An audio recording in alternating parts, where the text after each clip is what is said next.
Hey guys, welcome back. Today's project is going to be making bookmarks using Shaker bookmarks using Planner Society paper.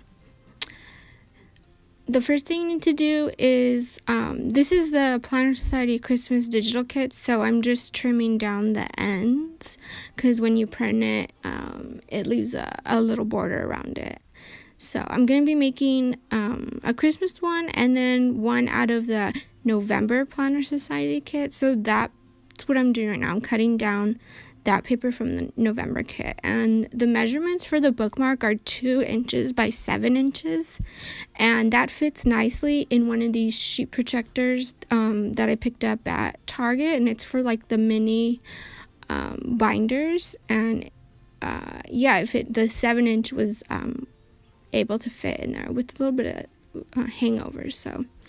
So I just fused it closed, and I'm trying to figure out how close to the edge I want it.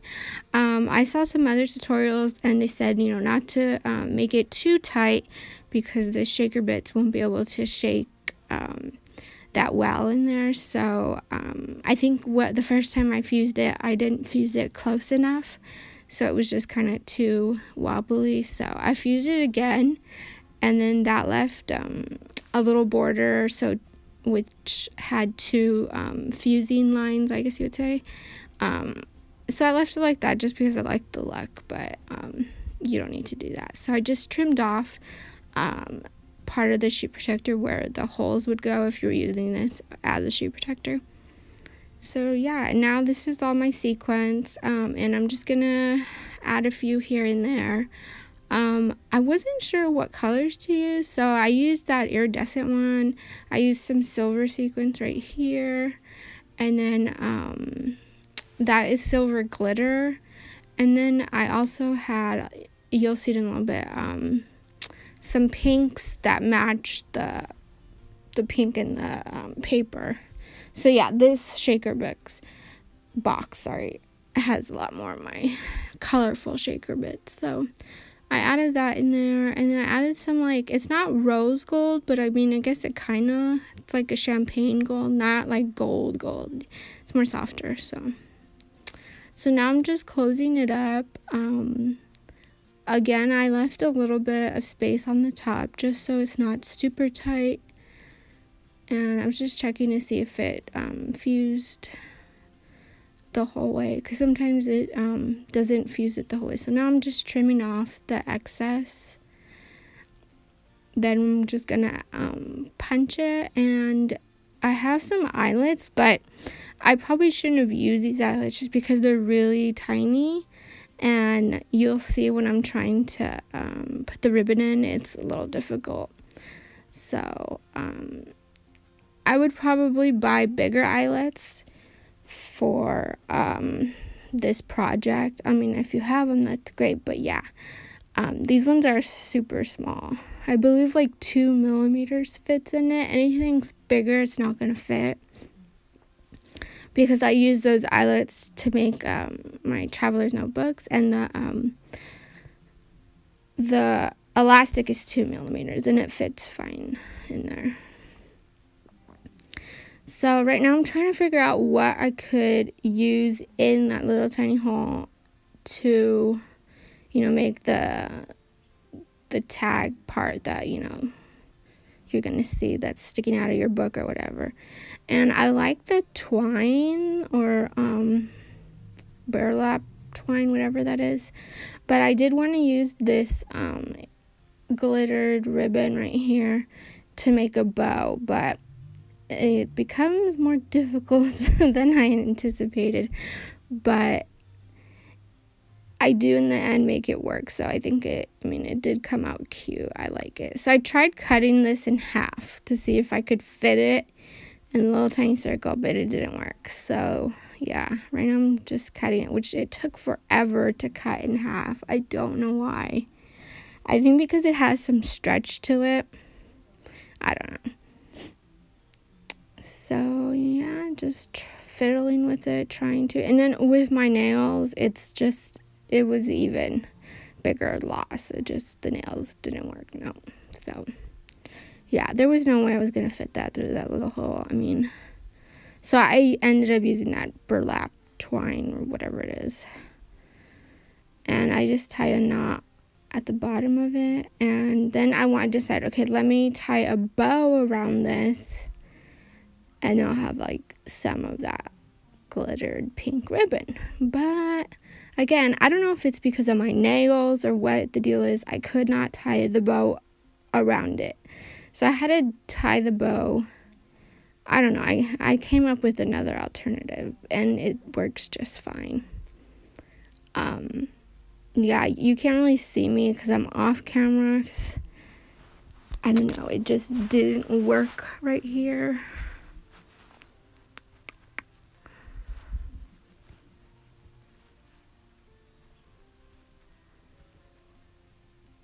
Okay, so I made a bow, and then I was just gonna, I was originally thinking of gluing it just to like that knot that's right there, and to go over the eyelet, or just above the eyelet, but then, I don't know, I decided, okay, let me see if I can untie it and then make the bow while the string is in the middle. But again, I don't know if it was my nails or this. It was just too soft. I couldn't grip it right. I do suffer from nerve damage, so my hands at gripping things is very difficult for me. But I was able to tie it around it and make it look cute as it was gonna get. Yeah, you can see I'm having the hardest time. And then I finally figured, okay, I'm just going to leave it like that. It is what it is. I'm not selling this. This is mine. So I just left it like that. So yeah, that is it finished. And I think it came out really cute for my first bookmark. So then I decided, let's make a Christmas one for my December Daily Traveler's Notebook. So basically I do the exact same thing. You don't have to watch the rest of the video if you don't want to, because it's literally the same thing. I cut down the paper. It's, again, measures 2 inches by 7 inches. And it fits nicely in that sheet protector. The only thing that I did different is I made the ends of this like a tag. So it's pointed, like when you cut a tag out. You'll see it right now. So I just glued down this strip in the middle because I wanted to use the deer heads and the buffalo plaid. So here's where I'm making that, like the tag or the end of a ribbon, whatever. So I make the bookmark like that, and that's the only difference. And again, I fuse it. I kind of have more of an idea of how close I want it to get, so I only fused it again because it didn't seal in that little part. So, but after I did this one, it was completely sealed. It doesn't come apart at all. So then I did go on the back just to make sure, which I didn't do on the other bookmarks. So I don't know why I did on this one. But now I just fused the bottom of the tag, and those ones, it fused pretty good. I just did it on the opposite side just to ensure it. So yeah, that one came out good. And then I just have to cut the top off of the shaker so I could put the shaker bits in. So yeah, now I'm just putting in some sequins. I have a lot. All of the sequins in this little container here, it's all from the Dollar Tree. So if you are new at this, you don't have any shaker bits, you don't want to spend that much money, go to the Dollar Tree. You get like all these colors in like one pack. Like I got most of like the rainbow colors one pack, all the golds in one pack, and I did buy like 3 or 4 packs of each because you don't get that much sequins, but it's enough to like get you started. So these sequins right here, these are from the Target Dollar Spot last year. This year they kind of came in little not jars, but they're kind of like it. So those ones are a little different. But yeah, so again, I'm doing the same thing. So I'm going to go ahead and stop talking, and I'll see you guys in my next video. If you enjoy the rest of this video, there's some pictures at the end to see what they look like. So if you're new to my channel, don't forget to subscribe so you don't miss out on future crafting with the Planner Society papers. No, I'm not sponsored. I just love using these papers. I do get this month. It is a monthly kit, so I gotta, use this up as much as possible. So yeah, so I'll see you guys in the next video. Bye.